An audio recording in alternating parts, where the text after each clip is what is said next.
Ukivaa suti yako utakiwa kukimbia ovyo. Navaa suti nakimbilia bodaboda. Haleluya. Haitakiwi. Unavaa suti na unapanda kwenye dadafu na simama unashika bomba. Na suti unaivunjia heshima. Haleluya. Shika bomba kwenye daladala, ikikuyumbisha unaenda. Suti haitaki makelele. Haitaki wewe kiroporopo. Yaani ukivaa hata namna ya tembea yako nitakuwa kidogo yeye mnato. Sio unavaa suti alafu ueleweki mwendo. Haleluya. Nataka nikwambie tu namna mavazi yanaweza kukutambulisha. Kuna eneo ukienda sasa huyu amevaje? Anatutia aibu. Kwa kumbe mavazi yanaweza kuashiria aibu. Mavazi yanaweza kuashiria nini? Heshima. Mavazi yanaweza kuashiria ni mfungwa. Mavazi yanaweza kuashiria pia yuko huru. Mavazi yanaweza kutuonesha kwamba ni mwanafunzi. Mavazi yanaweza kutuonesha kwamba huyu amemaliza masomo.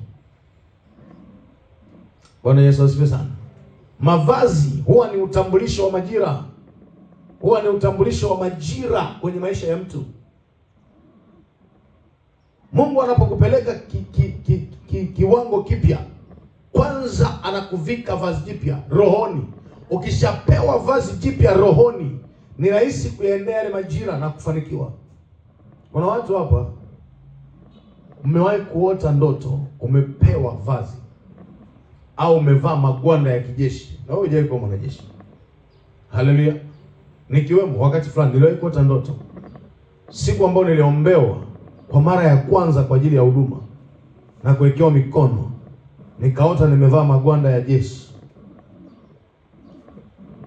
Na kuanzia hapo nilianza kutembea kwenye viwango vingine vya upako na neema. Haleluya. Nikaanza kutembea kwenye viwango vingine. Bwana Yesu asifiwe sana. Bwana Yesu asifiwe sana.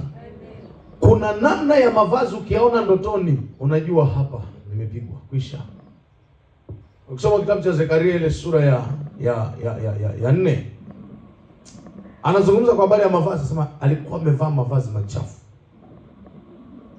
Kwa kama mavazi yakiwa machafu, huyo mtu hana nguvu. Vipi akiwa masafi? Ukiota ndoto umevaa nguo chafu ndotoni, anza kuomba utakaso haraka sana. Maana yake wamekuchafua. Wakichafua mavazi yako, wamechafua muonekano wako, wamechafua sifa yako, wamechafua haiba. Bwana Yesu asifiwe sana. Hakuna namna wanaweza kukuharibu hivi mwilini kama hawajaribu mavazi yako. Unafikiri kwa nini mtu anaenda wale wameenda kwa waganga, anakwambia mganga anakwambia umerogwa. Alafu anakwambia njoo na kitambaa cheusi. Njoo na kitambaa chekundu. Cha nini?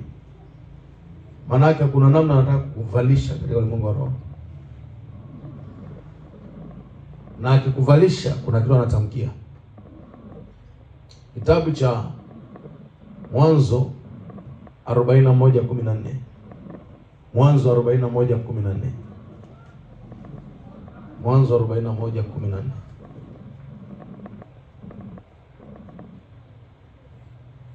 Mwanzo sura ya 41 mstari wa 14. Neno la Bwana linasema, ndipo Farao akapeleka watu akamuita Yusufu. Ndipo Farao akapeleka watu wakamwita Yusufu. Wakamleta upesi kutoka gerezani. Wakamleta upesi kutoka gerezani. Akanyoa akabadili nguo zake. Akanyoa akabadili nguo zake. Na kuingia kwa Farao. Na kuingia kwa Farao. Farao ni mfalme. Yusufu ni mfungwa wa mfalme. Ametoka kwenye gereza ambako wanafungwa watu wa mfalme. Lakini kitendo cha kuitwa na mfalme, hakutoka gerezani moja kwa moja kwa mfalme. Anamwambia mbadilisheni nguo kwanza ndo ajabu. Bwana Yesu asifiwe sana. Kuna makabila, hata kule kwetu nilikuwa nashangaa zamani. Niliwahi kuambiwa kwamba mtu akitoka gerezani, akirudi nyumbani asiingie na hizo nguo ndani. Afue huko nje wakazifue. Sasa walikuwa wanafua na madawa. Mimi sikuwa najua anamaanisha nini. Asiye kaingiza ujelajela nyumbani.